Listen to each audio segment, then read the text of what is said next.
नमस्कार। आज का जो हमारा टॉपिक है वह है अज्ञानी व्यक्ति के मुकाबले ज्ञानी व्यक्ति को किसी अपराध की सज़ा क्यों ज़्यादा मिलती है।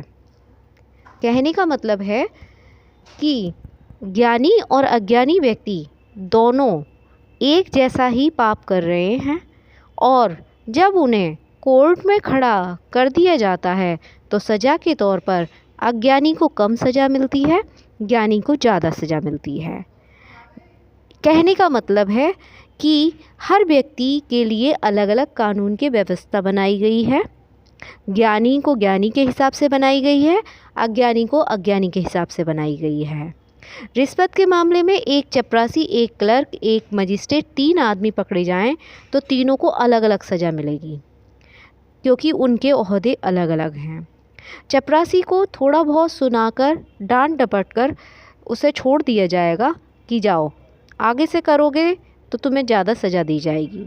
पर मजिस्ट्रेट को सस्पेंड कर दिया जाएगा। क्यों? क्योंकि उसकी बड़ी जिम्मेदारी थी और उससे ये सज़ा कैसे हुई। लेकिन इसमें मजिस्ट्रेट क्या है, ज्ञानी है और उसने जानबूझ के ये गलती की है और उसकी तनख्वाह भी बड़ी है, ओहदा भी बड़ा है, वो ये जानबूझ के पाप कर रहा है। और जो चपरासी है वो अज्ञानी है, उसे तनख्वाह भी कम मिल रही है, वो लालच में आ गया, उसने इस तरह से और उसे तो कह दिया होगा मजिस्ट्रेट ने कि भाई मैं तुम्हें इतना रुपया हिस्से में दूंगा, तुम रिश्वत ले लो और मुझे दे देना। तो इस वजह से चपरासी को कम और मजिस्ट्रेट को ज़्यादा सज़ा दी जाती है। इसी तरह से एक असभ्य भील जो कि अज्ञानी है, शिकार मारकर पेट पालता है, उसका अपराध भी है। परंतु एक वह पंडित जो कि इधर उधर उपदेश देता है कि मीट नहीं खाना चाहिए, मछली नहीं खानी चाहिए, या जानवरों को मारना पाप है, शिकार करना पाप है, और वो अगर बूचर खाने में जाता है, चुपचाप लेकर आता है, खा लेता है, या किसी होटल में जाता है खा लेता है, तो उस व्हील का पाप कम है और उसको सज़ा भी कम मिलेगी। और जो पंडित है उसका बहुत ही बड़ा अपराध बनता है और उसकी सज़ा बहुत बड़ी मिलती है, बल्कि व्हील के अपेक्षा उसको कई गुना पाप लगेगा। कारण यह है कि ज्ञान वृद्धि करता हुआ जीव जैसे जैसे आगे बढ़ता चलता है वैसे उसकी अंतः चेतना अधिक स्वच्छ हो जाती है। जैसे मैले कपड़े पर थोड़ी सी धूल पड़ जाए तो उसका कोई खास प्रभाव नहीं पड़ता, परंतु दूध के समान स्वच्छ धुले हुए कपड़े पर जरा सा धब्बा लग जाए तो वह दूर से ही चमकने लगता है, बहुत बुरा मालूम पड़ता है। छोटा बच्चा अगर कहीं लैट्रिन पेशाब कर देता है तो किसी को बुरा नहीं लगता है, कह देते हैं अरे कोई बात नहीं है, बच्चा ही तो है, इसकी पेशाब में कहाँ बदबू आती है। और ये सही भी बात है क्योंकि बच्चा ना खाता है ना पीता है, बस पानी पी लेता है, माँ का दूध पी लेता है और उसके पेशाब में बदबू नहीं आती है। लेकिन जहाँ एक जवान आदमी या बूढ़ा आदमी अगर कहीं थोड़ी सी भी पेशाब या कोई गंदगी कर देता है तो उसका बहुत बुरा हाल किया जाता है, उसे लज्जित किया जाता है और उसे शर्मनाक जवाब दिए जाते हैं और उसे बहुत ही समाज में बेइज्जत होना पड़ता है। कारण है बच्चे ने और बड़े ने आचरण तो एक सा ही किया है, पर उसके मानसिक विकास में अंतर होने के कारण बुराई की गिनती कम ज़्यादा की गई। इसी प्रकार अशिक्षित, अज्ञानी, असभ्य को कम पाप लगता है। ज्ञान वृद्धि के साथ साथ भला बुरा समझने की योग्यता बढ़ती जाती है। सत्य असत्य का, कर्तव्य अकर्तव्य का विवेक प्रबल होता जाता है। अंतःकरण की पुकार जोरदार बनती है। इस प्रकार आत्मोन्नति के साथ साथ सदाचरण की जिम्मेदारी भी बढ़ जाती है। हुक्म उधूली करने पर मामूली चपरासी को 100 रुपये जुर्माना हो जाता है। परंतु फौजी अफसर हुक्म बदूली करे तो कोर्ट मार्शल द्वारा गोली से शूट करा दिया जाता है। ज्ञानवान, विचारवान और भावशील हृदय वाले व्यक्ति पर जब दुष्कर्म करते हैं तो उनका चित्रगुप्त उस करतूत को बहुत भारी पाप की श्रेणी में दर्ज कर देता है।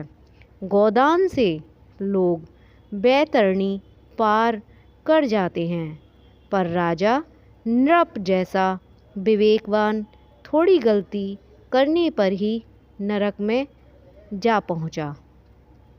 अज्ञानी व्यक्ति अपराध करे तो यह उतना महत्व नहीं रखता, किंतु एक ब्राह्मण तो घोर दंड का भागी बनता है। राजा बनना सब दृष्टियों में अच्छा है, पर राजा की जिम्मेदारी भी सबसे ऊंची है। ज्ञानवानों का यह कठोर उत्तरदायित्व है कि सदाचार पर दृढ़ रहें, अन्यथा 7 मंजिल ऊंची छत पर गिरने वालों को जो कष्ट होता है उन्हें भी वही दुख होगा। कर्मों का फल हमें नियत के अनुसार मिलता है। जैसा कि पिछले अध्याय में भी हम बता चुके हैं कि अगर कोई 10,000 रुपये मंदिर में दान दिखाकर करता है, मीडिया में और न्यूज़पेपर में छपवा कर करता है, तो उसमें अहंकार की भावना है, उसकी नीयत सही नहीं है। वह इसके बदले यश कीर्ति चाहता है।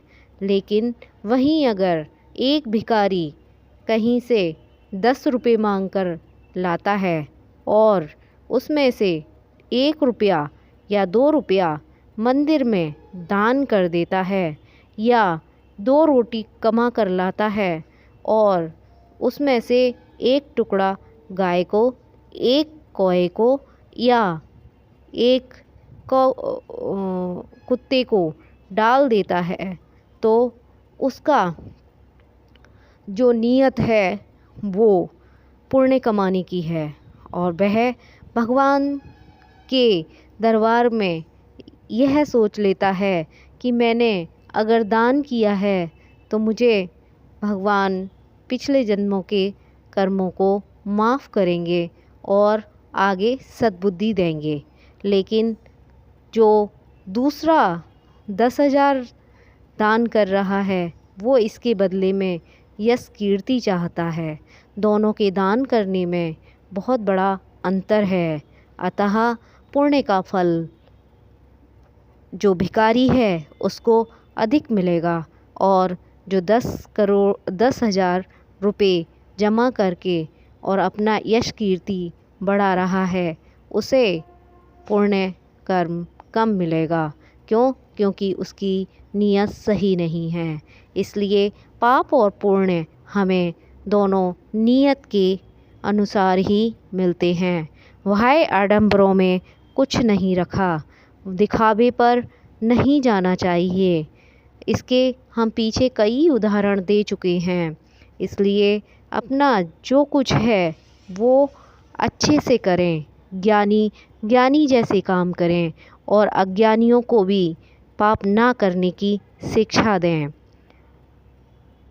आगे की चर्चा आगे होगी। आज मैं अपनी वाणी को विराम लगाती हूँ। इसके लिए धन्यवाद, नमस्कार। वीडियो अगर पसंद आई है तो इसको लाइक करें, कमेंट करें, शेयर करें और चैनल को सब्सक्राइब करें। धन्यवाद।